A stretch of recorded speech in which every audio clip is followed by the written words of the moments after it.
بسم الله الحمد لله الذي شرف الأنام بصاحب المقام الأعلى وكمل سعود بأكرم مولود حوى شرفه وفضله. أشهد أن لا إله إلا الله وحده لا شريك له وأشهد أن سيدنا محمدا عبده ورسوله لا نبي ولا رسول بعده. اللهم صل على نور الأنوار وشر الأسرار وتريق الأغيار ومفتاح باب اليسر سيدنا ومولانا محمد المختار وآله الأطهر وأصحابه الأخيار عدد نعم الله وفضله. أما بعد فقد قال الله تعالى في كتابه الكريم: أعوذ بالله من الشيطان الرجيم بسم الله الرحمن الرحيم. قالوا سبحانك لا علم لنا إلا ما علمتنا إنك أنت العليم الحكيم. وقال النبي صلى الله عليه وسلم: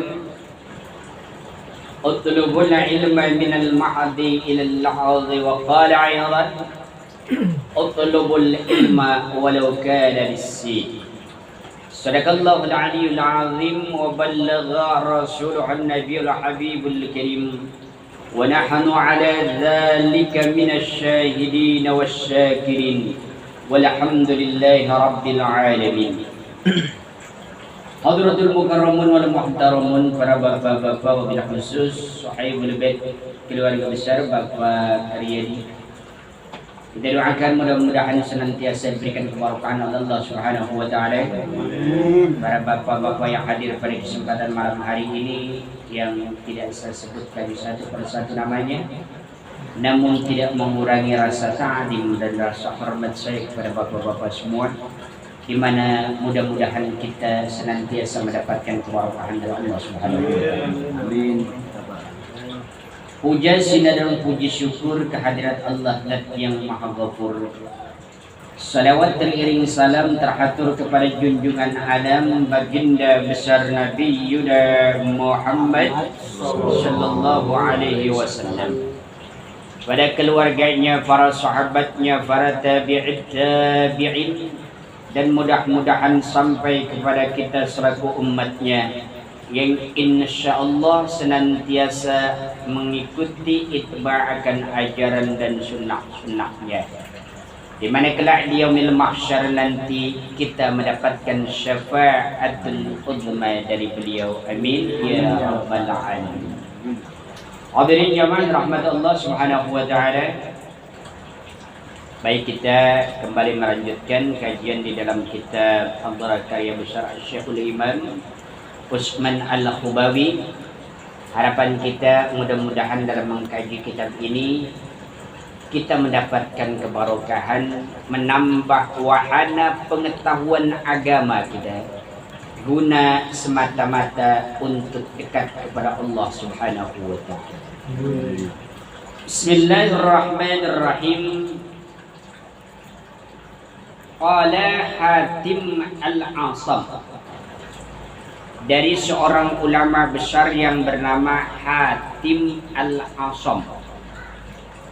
Asam ini maknanya budak, ya. Jadi kalau kita berikan pengertian dalam nama ini, Hatim budak, ya.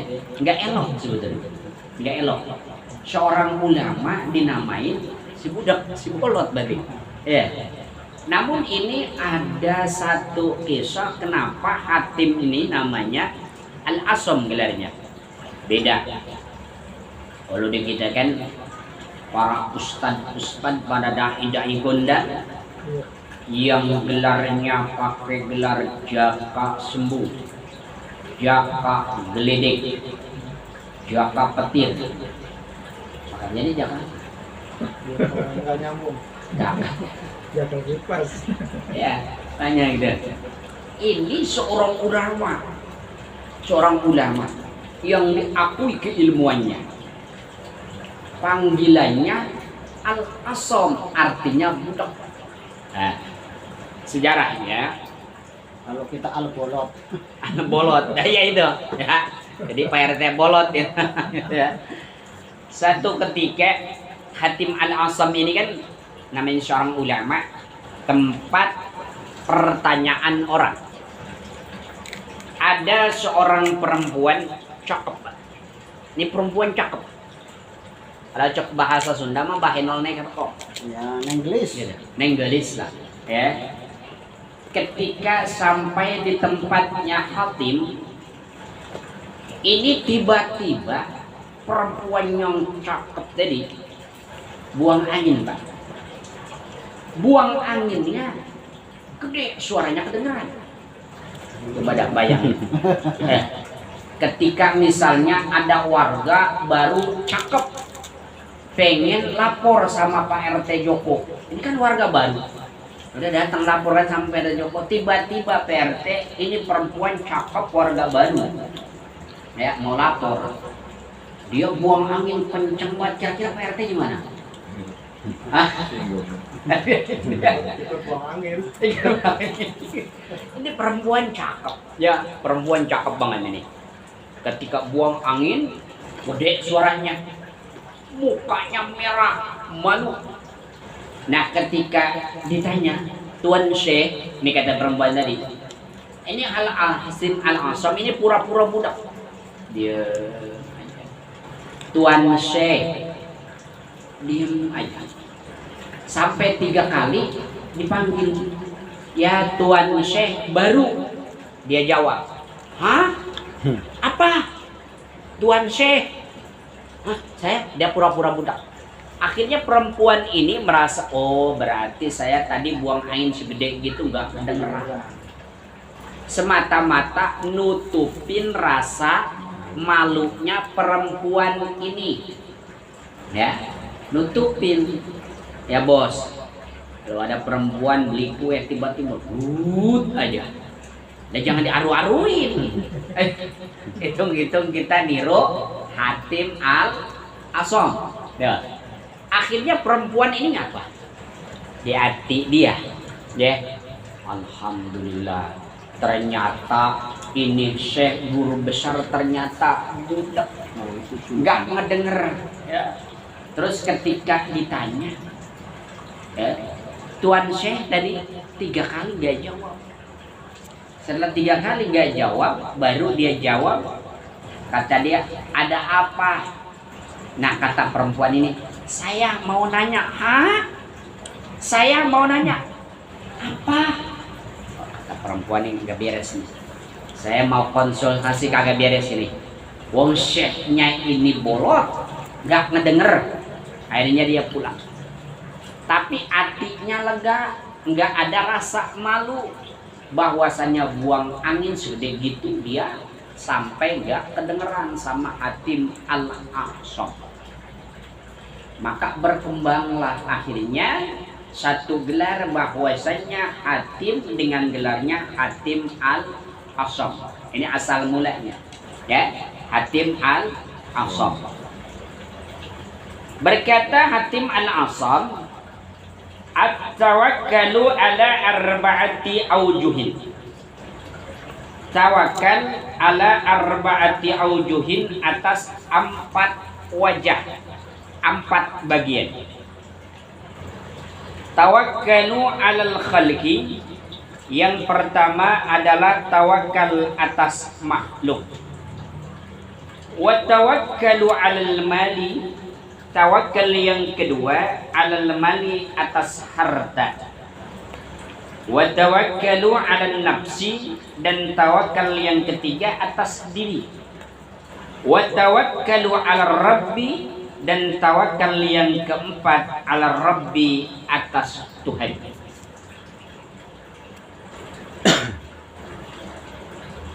Fatawakkalu, Fal mutawakkalu 'alal khalqi yaqulu madza ma fulan. Yaqulu madza ma fulan hum waliyun. Orang yang tawakalnya terhadap makhluk sama manusia. Kalau dia tawakalnya terhadap makhluk, dia akan berpikir, dia akan beriktikad selama masih ada dia, gak bakalan ada yang musik saya.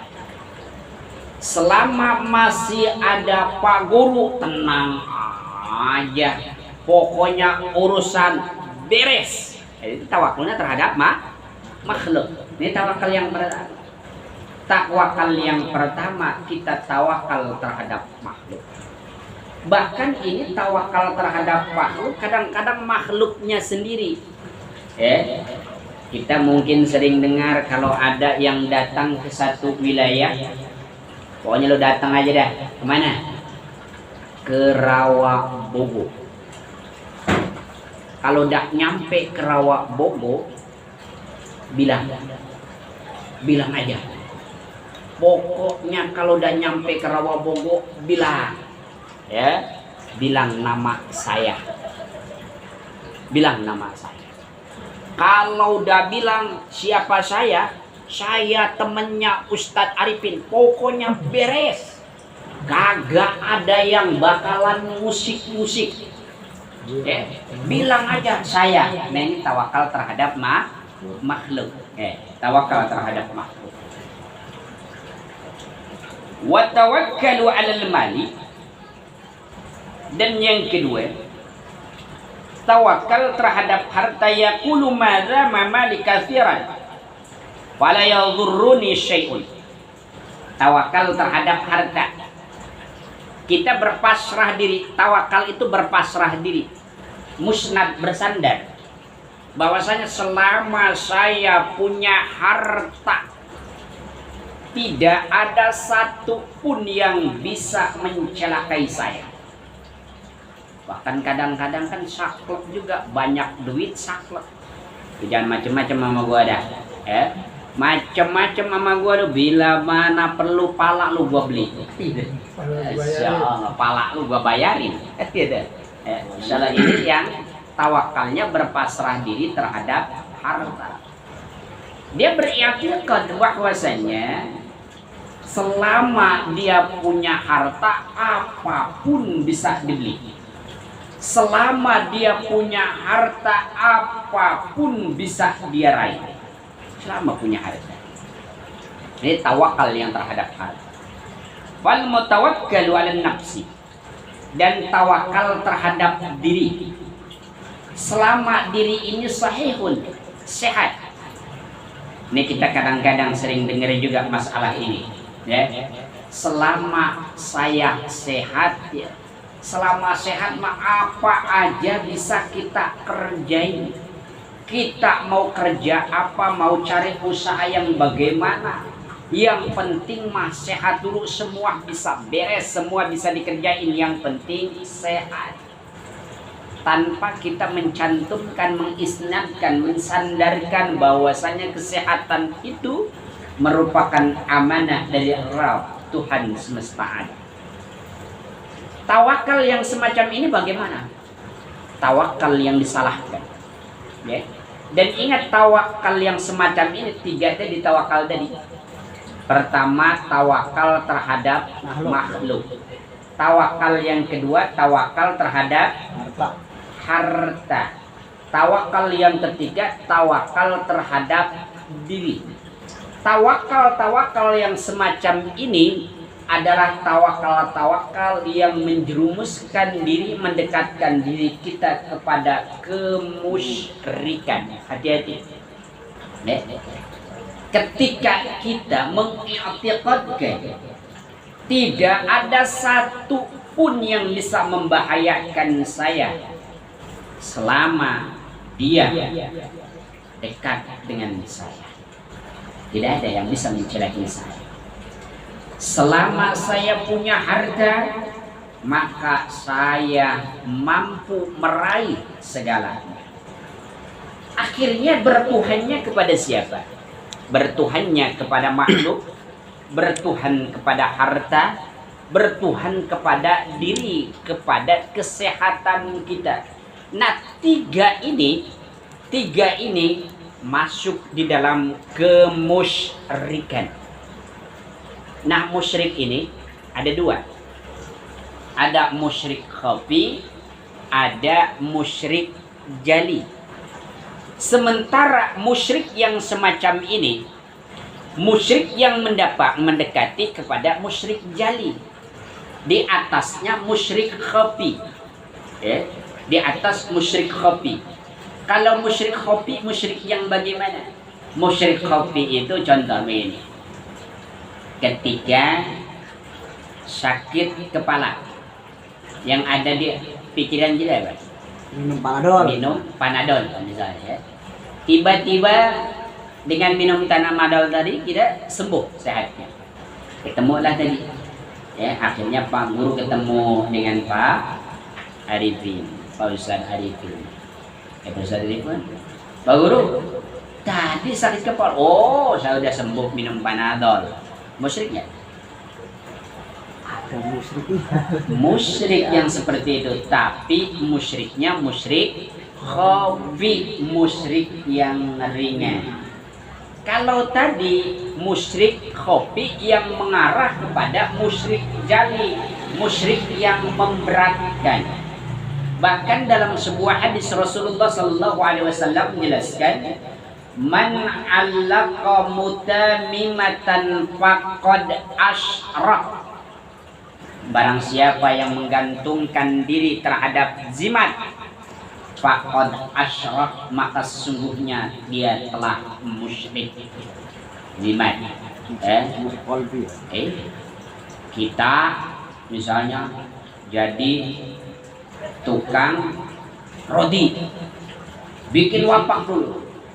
Pokoknya ketika saya bikin wapak ini punya wakaf, punya jimat, ternyata rotinya laris manis. Bisa lagi. Ya. Akhirnya ketika roti tadi habis, itikat gimana? Oh, saya pegang jimat ini, akhirnya jadi laris. Atau kita pegang jimat buat kewibawaan. Kita nih aparatur pemerintah, ya Pak RT, ya, pegang jimat Pak RT Jowo. Ketika warganya datang, oh, wah, saya pegang jimat ini. Jimatnya kalau di Sunda mah itu jimat sima mau, ya, sima aing sima mau. Jadi kalau melihat orang, wah, ya, sima aing seram gitu, nunduk. Nah, sama itu musyrik yang semacam itu, di atasnya musyrik khafi, di bawah musyrik jali, pertengahan. Ya, pertengahan. Ini namanya pertengahan. Jelas ya? Nah, musyrik tawakal yang keempat, tawakal yang dibenarkan, fatawakkalu ala rabbi yaqulu la awali asbahtu ghaniyan am faqiran fa inna ma hiya rabbi. Ini musyrik yang namanya tawakal yang dibenarkan. Tawakal yang dibenarkan ini adalah tawakalnya kita kepada Allah Subhanahu wa ta'ala.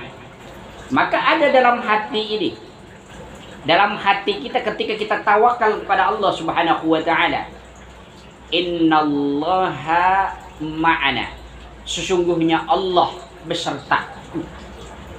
La khaufun wala hum yahzanun, tidak akan pernah merasa takut, tidak akan pernah merasa susah. Ini tawakal yang dibenarkan, tawakal kita kepada Allah Subhanahu wa ta'ala. Jadi 4 tawakal. 3 tawakal yang masuk kepada kemusyrikan, 1 tawakal yang dibenarkan menurut syariat agama.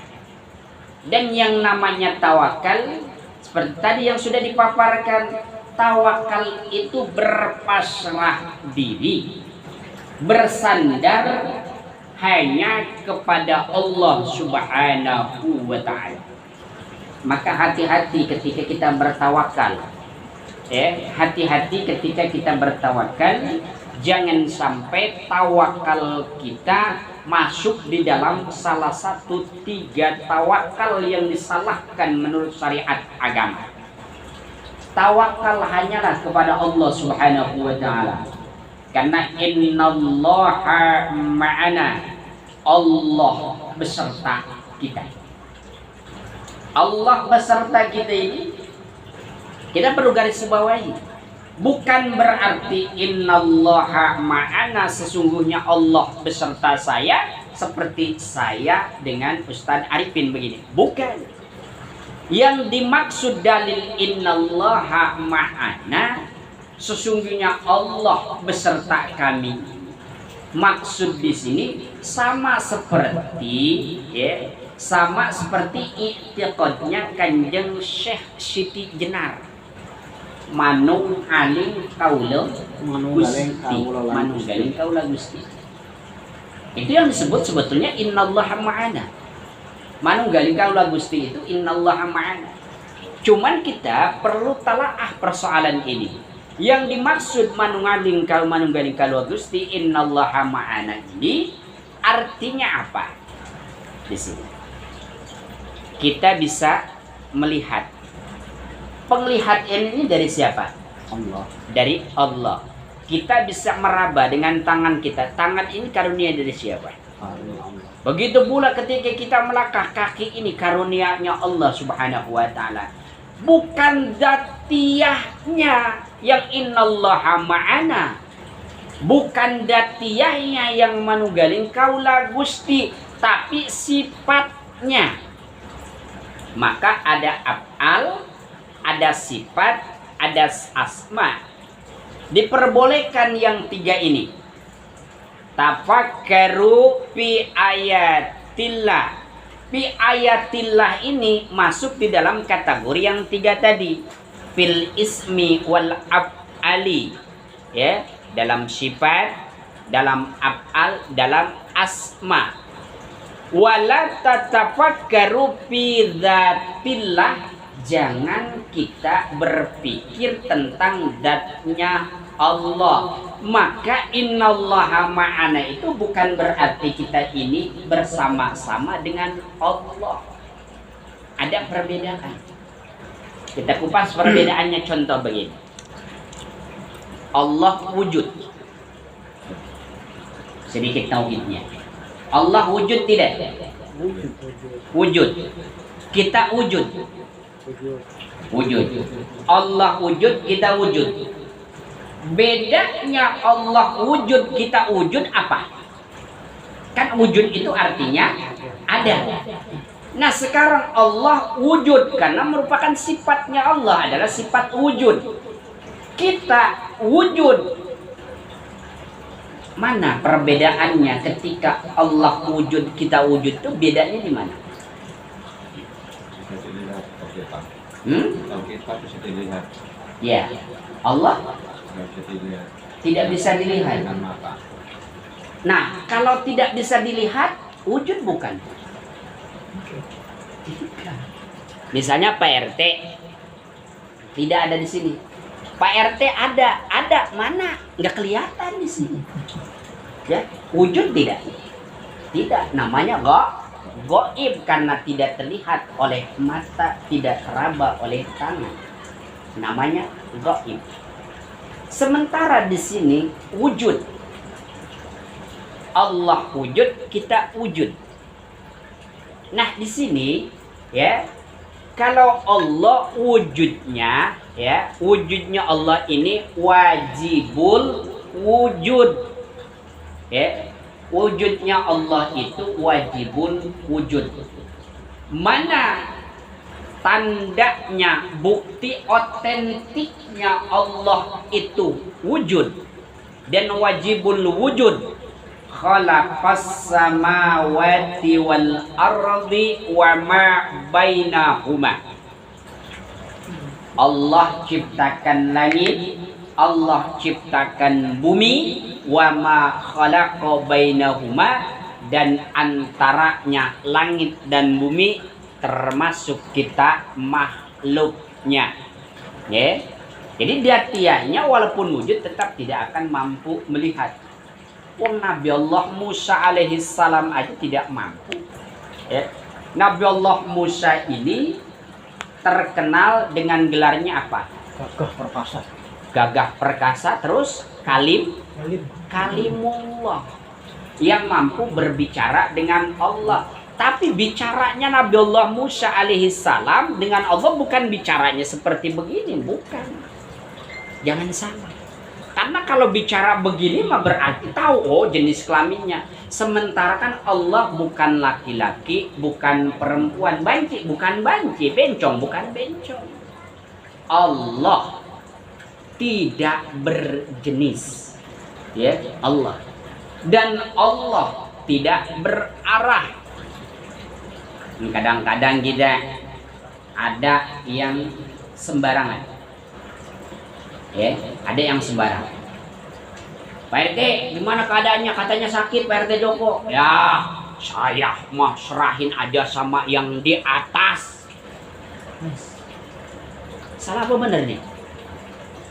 Ketika ditanya tadi, Pak Joko katanya sakit, terus banyak masalah. Tapi ini tenang-tenang aja. Wow, saya serahkan aja masalah ini sama yang di atas. Bener nggak kalimat begitu jawabannya? Mungkin di atas segalanya, Pak Ustaz. Mungkin di atas segalanya. Di atas? Segalanya. Nah, di atas segalanya itu apa maksudnya? Malah tambah bingung. Hah?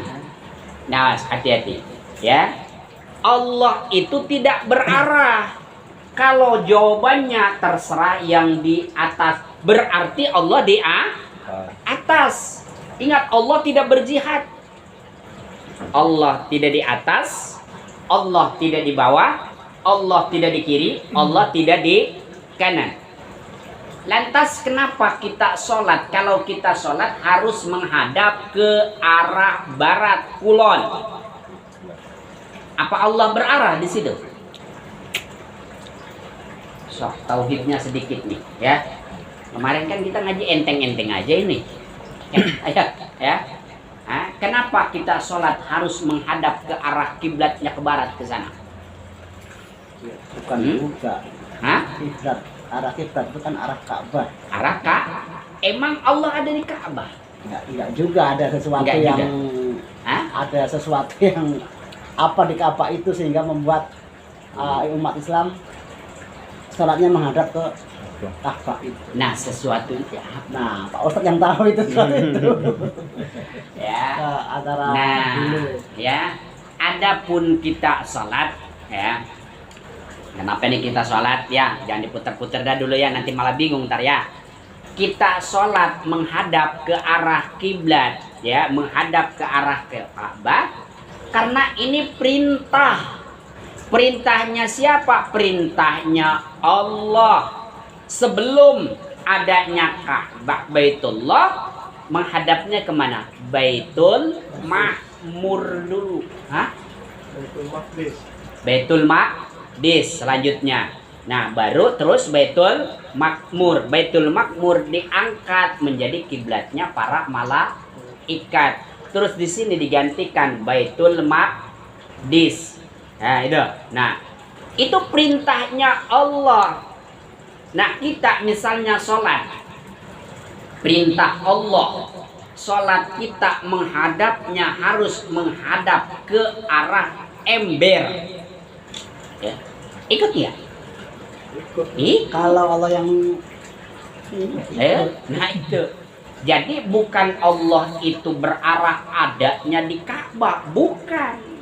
Bukan Allah adanya di timur, di barat, bukan. Karena ingat, Allah tidak berarah. Allah tidak berjihad. Kenapa kita harus menghadap ke arah kiblatnya Ka'bah di sana? Ini perintahnya Allah Subhanahu wa ta'ala. Karena sejatinya sholat itu sendiri merupakan pengejawantahan ketaatan kita kepada Allah Subhanahu wa Ta'ala. Kita taat sama Allah tapi tidak mau mengikuti perintahnya. Wah enggak, saya mah pokoknya kalau sholat itu saya harus menghadapnya ke arah utara. Berarti tidak mengikuti perintah Allah. Begitu juga minta doa. Ada enggak doa yang begini? Rabbana atina fid dunya hasanah wa fil akhirati hasanah wa qina adzaban nar. Kenapa doa harus begini terus? Kenapa doa tuh harus begitu, bos? Kenapa coba? Kenapa? Meminta itu tangannya bawah. Meminta itu begini. Iya. Kenapa harus begitu? Sementara kan Allah tidak berjihad. Allah tidak berjihad. Tapi tidak ada tuh kita misalnya Rabbana atina fid dunya hasanah. Kan Allah tidak berjihad. Nah, kalau begini kan minta sama Allah. Lah emang Allah berjihad. Nah, kalau begini kan kita namanya minta begini. Ya jelas. Hawadis dengan hawadis. Misalnya contoh, saya minta sama Pak RT Joko. Pak RT, saya minta domisili. Misalnya kan begitu. Karena jelas terlihat zahir dengan zahir. Sementara ini, ya, apakah Allah zahir? Tidak. Ya, gaib. Tidak terlihat. Kenapa harus begini kita? Sementara Allah itu tidak berarah. Allah tidak zahir terlihat. Kenapa harus begini? Ini jihad di sini, ya. Ini arah kiblatnya orang berdoa itu seperti ini kata Rasulullah Shallallahu Alaihi Wasallam. Kan kita itba Rasul, ya, itba kepada Rasulullah Shallallahu Alaihi Wasallam. Bahkan kenapa? Pakai. Bahkan beda ketika orang yang minta hujan sholat istisqa. Itu kemarin banyak juga tuh Pak Guru tuh yang istisqa, ya. Kemarau panjang. Kemarau panjang. Malah kalau istisqa mah dianjurkan ketika amin tuh bukan begini, bos, bukan. Tapi dianjurkan istisqa mah aminnya itu begini. Begini aminnya, bukan begini. Bukan. Tapi aminnya seperti ini. Karena begini ini arah kiblatnya orang berdoa ini seperti ini. Karena masing-masing punya kiblat. Kiblatnya orang sholat diperintahkan menghadap ke arah Ka'bah. Sementara kiblatnya orang berdoa seperti ini. Ya, ini perintahnya Allah Subhanahu wa Ta'ala. Maka tidak ada orang yang doa ini begini aja. Rabbana atina fid dunya hasanah. Nasyara. Bahkan kalau kita doa, ya, kita doa kata para alim ulama, kalau kita doa begini, amin, ditungkak kan ada yang begini, ditungkak aja, Rabbana atina fid dunya, amin, ditungkak begini. Ini adalah sosok insan yang malas ketika berdoa, minta diijabah oleh Allah Subhanahu wa Ta'ala, tapi tidak memiliki akhlak ketika kita berdoa kepada Allah Subhanahu wa Ta'ala. Tidak memiliki azab. Jadi ya. Jadi 5 dari 4 tawakal. Baik. Lanjut silakan. Ada yang mau bertanya lagi? Silakan.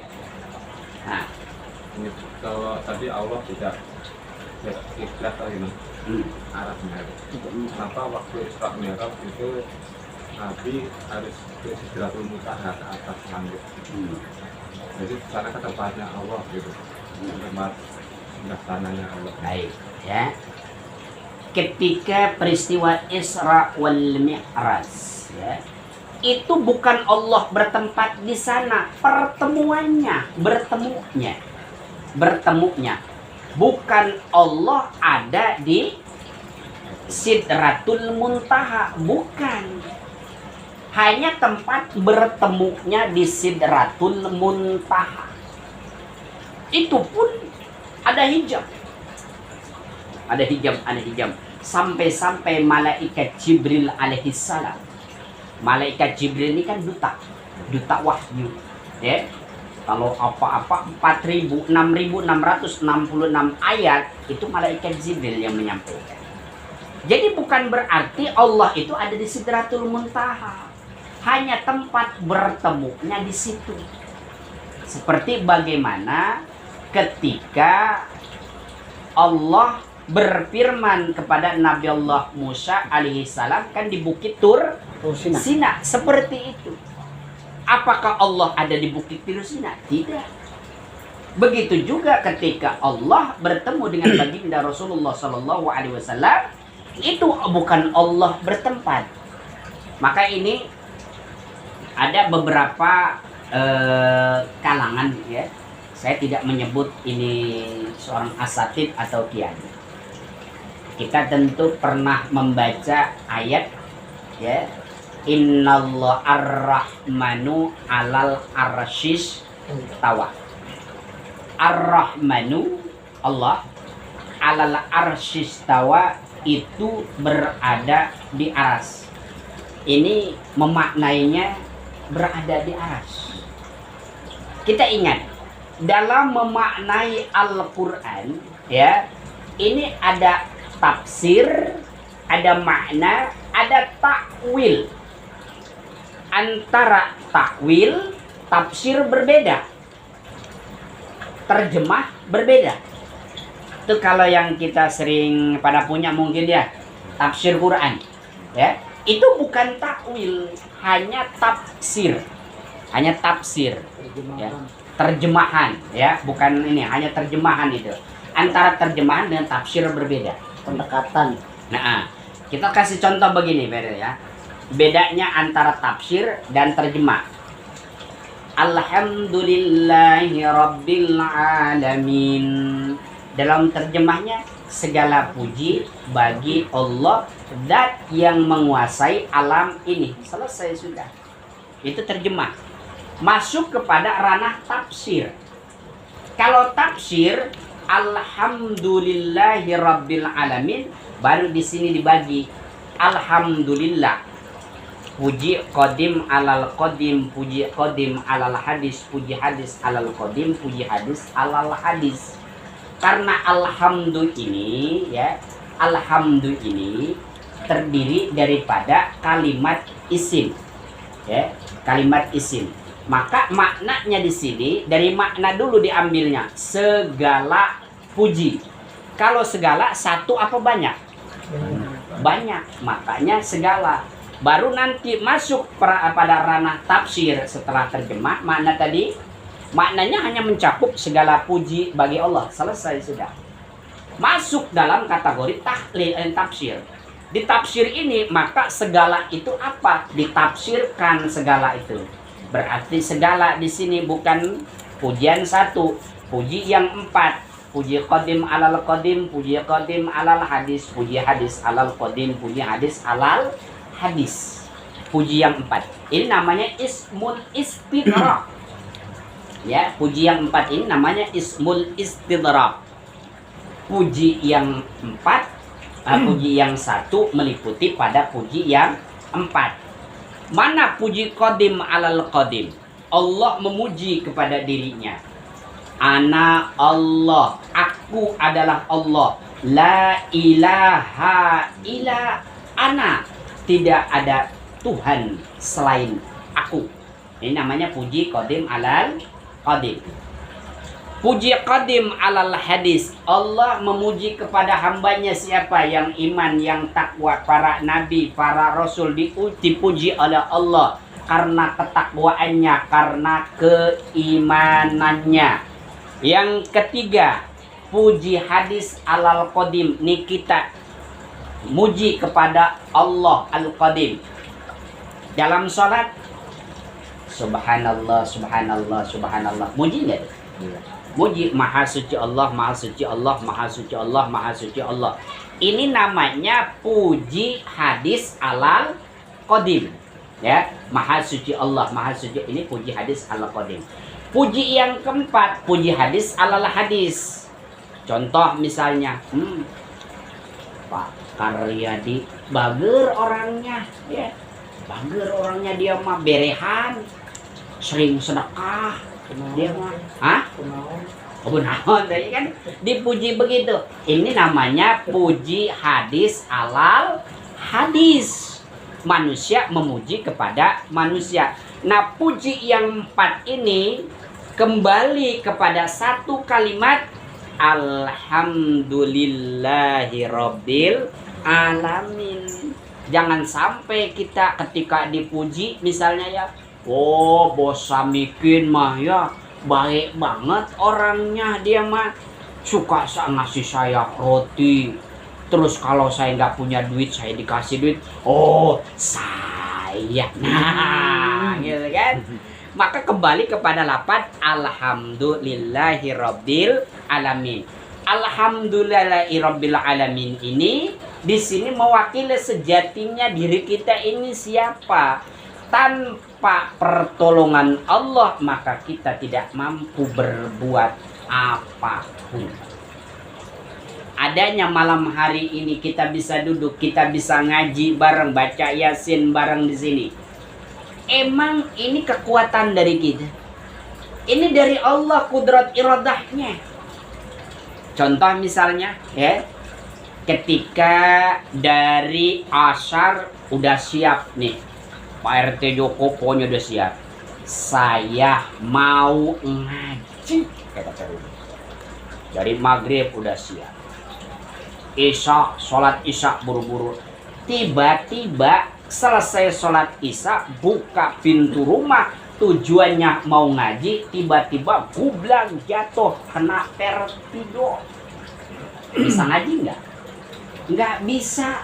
Adapun dibangun-bangun lagi, boro-boro mikirin ngaji, mikirin pala, ya, karena pala kena vertigo. Kalau zaman dulu apa? 7 keliling, ya. Nah kita jangankan 7 keliling, 1 keliling aja repot. 1 keliling aja repot. Maka hadirnya kita malam hari ini semata-mata karena kudrat iradahnya Allah Subhanahu wa Ta'ala. Maka dari situ jangan pernah kita sombong atas ibadah kita, lari kepada puji yang 4 ini. Alhamdulillahirabbil alamin. Coba ya. Jelas? Hah? Ada sebagian santri, sebagian awal orang-orang yang terbiasa hidup di kalangan murid ya, itu nasihat gurunya supaya dapat wiridan. Ketika dia wirid, misalnya salawat ini 200, istighfar ini 500. Emang dalam bentuk itu bisa dikatakan tawakal atau gimana? Oh itu bukan tawakal, itu namanya syariat dan tarekat. Syariat dan tarekat. Nggak bedanya begini ya. Ketika Ustadz sakit, pergilah ke dokter, ya kan? Ketika dicek, oh sakitnya ini Pak, Bapak pagi ya setelah sarapan minum obat ini 2. Ya, yang ini 1, nanti sore minum lagi, ya. Nanti pas mau tidur Bapak minum lagi. Itu kan takaran ukuran. Jadi menurut kalangan ahli ini, ahli hikmah ya, ahli hikmah. Itu banyak kitab-kitab hikmah. Semisalnya Syumusul Anwar, Derabi, Khojanatul Asrar, ini kitab-kitab hikmah. Memang di situ ada ya kunci-kuncinya dari situ. Misalnya ketika kita kepengen bisa jalan cepat, maka diwirid doh ya, diwirid misalnya hijib syaifi angin, sekian, terus puasanya sekian. Nah kan gitu. Itu kan seperti bagaimana kita berangkat ke dokter dalam keadaan sakit, dikasih obatnya ini, nggak langsung, nggak langsung ya. Coba kalau misalnya kita dikasih obatnya ada 10 tablet ya, kita tiba-tiba pengen sembuh cepat lah sekaligus saja. Yang ada kalau 10 tablet kita minum, koit bisa gitu deh ya. Seperti itu juga. ketika kita ya misalnya contoh saat kita kepengen ketemu dengan Syekh Abdul Wahid, ini sedikit lah kita buka ya, tapi jangan diamalin nih ya. Syekh Abdul Wahid itu khadamnya Surah Al-Ikhlas. Syekh Abdul Wahid pakaiannya tidak pernah pakai pakaian warna yang lain, dia selalu pakaiannya putih, semua serba putih, termasuk rambutnya putih, namanya Syekh Abdul Wahid. Itu ketika kita mau mengamalkan Surah Al-Ikhlas ini, tirakatnya sekian, nanti wiridnya sekian. Dalam tirakat itu 7 hari, per hari kita makan ya, makan umbi-umbian. Misalnya hari pertama makan kentang cukup 1, gak ada sahur, cukup kentang gak ada. Terus hari kedua makan singkong sedikit, terus makan sawi misalnya, atau makan ubi lebih deh. Nah itu ada targetnya. Nah misalnya dalam wirid 1 malam itu Al-Ikhlas itu kita wiridnya 655, jangan lebih, karena kalau lebih ngeblank nanti ya, ngeblank. Bisa jadi yang datang bukan Syekh Abdul Wahid, tapi khodam yang lain, khodam dari yang merah. Karena bangsa jin itu ada at-tuyur, al-bahr, al-awan. Khodam-khodam itu banyak dari bangsa jin, ada yang dari bangsa malaikat juga. Maka seperti itu juga contohnya. Maka di kalangan santri itu, di kalangan santri ya, ketika di kalangan santri minta wiridan, Pak Kiai minta wiridan. Supaya apa? Saya supaya enggak greget kalau ngomong ya. Dikasih sama Kiai, nih baca Alam Nasroh tiap habis sholat 7 kali. Itu ada tuntunannya, ada tawasulnya, ada tuntunannya, dan ada tirakatnya. Seperti bagaimana contohnya ya tadi kita sakit pergi ke dokter gitu. Nah contohnya seperti itu. Saat ya masih ada yang ingin nanya, menambahkan? Enggak, masih penasaran aja. Berarti Yang mana? Nabi Muhammad itu bertemu Allah langsung dong dari situ, kalau dalam peristiwa Isra Mi'raj itu Pak. Nah itu ikhtilaf. Ada yang menjelaskan ruh dengan jasadnya, ada yang berpendapat hanya ruhnya saja. Nah kita kalangan ahli sunnah wal jamaah ini meyakini ruh dan jasad ya, ruh dan jasad. Memang banyak ikhtilaf ya, perbedaan, karena perbedaan tadi ya kita anggap wajar lah ya, namanya perbedaan. Bahkan ada statement juga, saya sayangkan seorang Abuya dari Wetan ketika dia berpendapat bahwasanya Isra wal Mi'raj itu kan mukjizatnya Nabi. Mukjizat itu harus dilihat, kalau tidak dilihat nggak bisa. Dia meragukan.